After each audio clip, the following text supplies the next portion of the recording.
Hello friends, welcome back to my channel. இன்றைக்கி நான் Thursday vlog எடுத்திருக்கேன். வீடு பெருக்கி க்ளீன் பண்ணலான்ட்டு.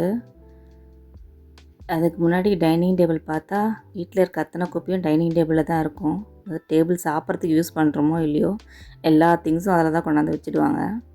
சரி, கையோட கையை அதையும் எடுத்துடலான்னு எல்லாத்தையும் எடுத்துகிட்டு வீடை பெருக்கினேன். அதே மாதிரி அந்த டேபிள் ஷீட்டும் கொஞ்சம் அழுக்காக இருந்தது. சரி, அதை வெயிலில் கொஞ்சம் அலசி காய போட்டிருக்கேன்.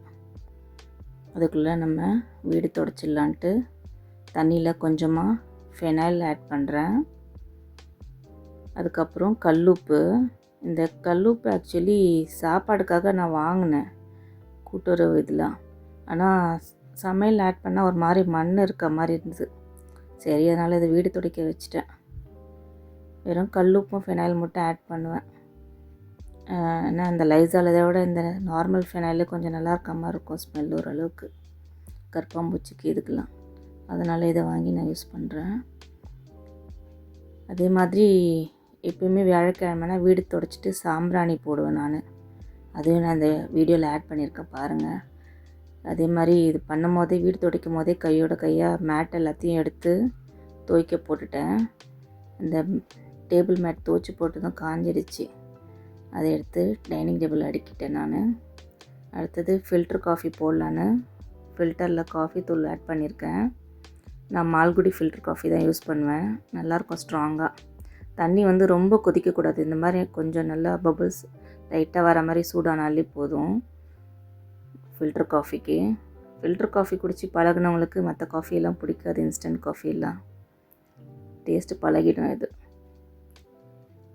நான் யூஸ்வலாக சர்க்கரை சேர்த்துக்க மாட்டேன். நீங்கள் சர்க்கரை வேணும்னா இதில் சேர்த்துட்டு டிகாஷன் கொஞ்சமாக விட்டுட்டு சூடாக பால் ஊற்றுனீங்கன்னா நல்லா கமகமன் வாசனையோட ஃபில்டர் காஃபி ரெடி ஆகிடும். உங்களுக்கு ஃபில்டர் காஃபி பிடிக்குமான்னு கமெண்ட் பண்ணுங்கள். கும்பகோணம் ஃபில்டர் காஃபி மாதிரி இருக்கும் இந்த மாதிரி போட்டிங்கன்னா. அடுத்தது வீடு துடைச்சி முடித்தோடனே சாம்பிராணி போடுறதுக்கு நான் கப்பு சாம்பிராணியில் அதுலேயே எல்லாத்தையும் ஆட் பண்ணிப்பேன் நான். ஈஸியாக இருக்கும் நமக்கு. ஏன்னா நம்ம அந்த கொட்டாங்குச்சி அந்த மாதிரிலாம் வச்சு பற்ற வைக்கிறது கஷ்டமாக இருக்கும் இல்லையா. அதுக்காக இந்த மாதிரி கப்பு சாம்பிராணிலேயே மற்ற திங்ஸ் எல்லாம் ஆட் பண்ணிப்பேன். ஸோ ஈஸியாக இருக்கும் நமக்கு போடுறதுக்கும். இது பற்ற வச்சுட்டு அதில் வந்து ஃபஸ்ட்டு வெண்கடுகு போட்டுக்கிறேன். இது ரொம்பவே திருஷ்டிக்கு நல்லதுன்னு சொல்லுவாங்க. அதனால் ரொம்ப வருஷமாக நான் இந்த மாதிரி யூஸ் பண்ணிகிட்ருக்கேன். சரி, உங்கள் கூட ஷேர் பண்ணலாம். ஏன்னா பிகினர்ஸ் யாராவது இருப்பாங்களா, புதுசாக லைஃப் ஸ்டார்ட் பண்ணவங்க கற்றுப்பாங்கன்றதுக்காக ஷேர் பண்ணுறேன். அதில் தசாங்கம் பவுடர்னு நாட்டு மருந்து கடையில் கிடைக்கும். நல்ல வாசனையாக இருக்கும். அது கொஞ்சம் ஆட் பண்ணிக்கிறேன். அப்புறம் குங்குலியோன்னு வெள்ளை கலரில் இருக்கும், அதை வந்து பவுட்ரு பண்ணி வச்சுருக்கேன். அப்புறம் திருநள்ளாறு போனப்போ நாங்கள் ஒரு மாதிரி கலர் கலராக சாம்பிராணி விற்றாங்க. ஒன்று ஒரு பெனிஃபிட் சொன்னாங்க. அது மொத்தம் 9 என்னவோ. அது நான் எல்லாமே சேர்ந்த மாதிரி வாங்கிட்டேன் அந்த பேக்கெட்டை. அதை வாங்கி பவுட்ரு பண்ணி வச்சுட்டேன் இந்த மாதிரி. ஸோ இதுலேருந்து கொஞ்சம் அள்ளி அதில் போட்டுப்பேன்.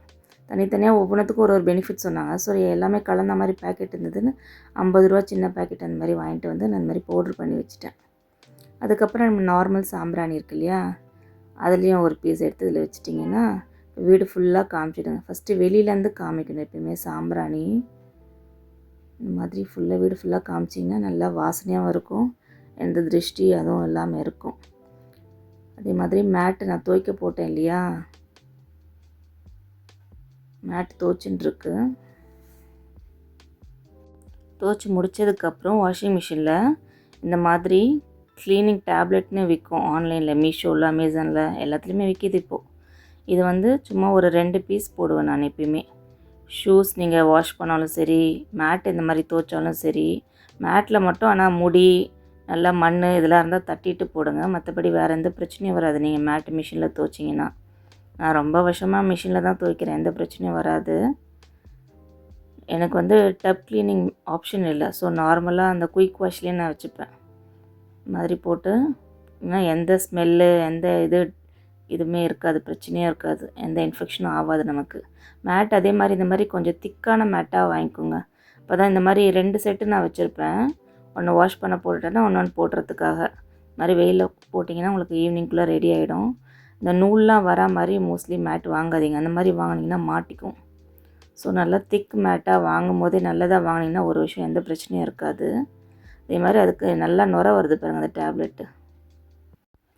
இந்த வீடியோ உங்களுக்கு பிடிச்சிருந்தா சப்ஸ்கிரைப் பண்ணுங்கள். எதனா டவுட் இருந்தால் கமெண்ட்டில் கேளுங்க, நான் ரிப்ளை பண்ணுறேன். தேங்க்யூ.